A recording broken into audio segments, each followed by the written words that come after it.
It was a Tuesday, a day just like any other except for the rain. A relentless, drumming downpour that had started before dawn and showed no sign of stopping. My sister Lily usually hated rain, but that morning she'd been practically buzzing with energy, insistent on riding her new bike around the lake.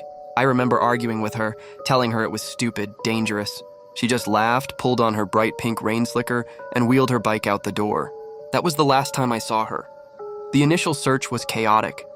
Police, volunteers, dogs, all of us slogging through the mud and driving rain. Hours bled into days, days into a week.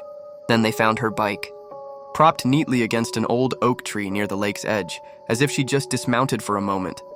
My heart leaped. Hope, so fleeting and fragile, surged through me. But then they found her shoes, neatly placed side by side in the thick mud just meters from the water, perfect little indentations. No struggle, no sign of a fall, just her bright pink rain boots waiting. The strangest part, the detail that still haunts my nightmares, was the grass leading up to the water's edge. Beyond the shoes, not a single blade was disturbed.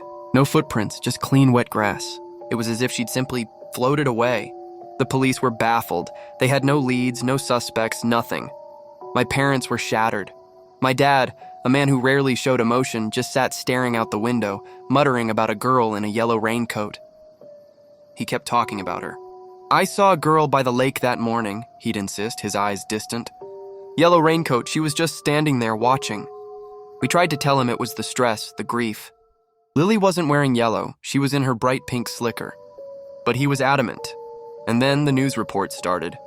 Not about Lily, not directly, but about other missing children. The first was a boy, 2 towns over, vanished from his backyard. A week later, a local newspaper ran a small piece. Witness reports strange figure in yellow raincoat near scene.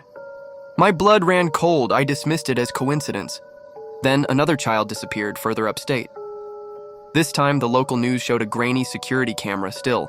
A figure in a yellow raincoat just at the edge of the frame, hours before the disappearance. It couldn't be, could it?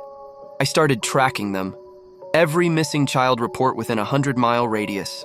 And every time, buried in the details, sometimes confirmed by a hushed police statement, sometimes just a community whisper, was a sighting.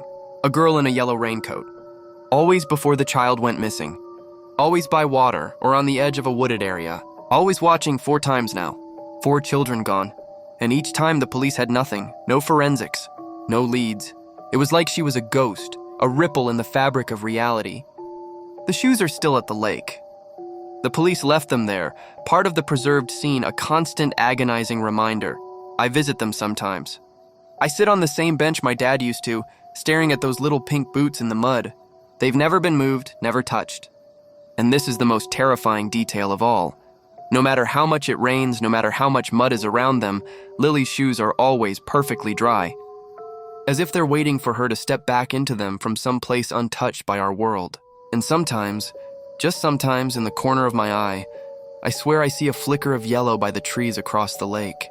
Always just for a second. Always when it's raining, and always watching. If you're gripped by real-life mysteries and shocking confessions, hit that subscribe button. Join the Story Shock family for more true stories that will keep you on the edge of your seat.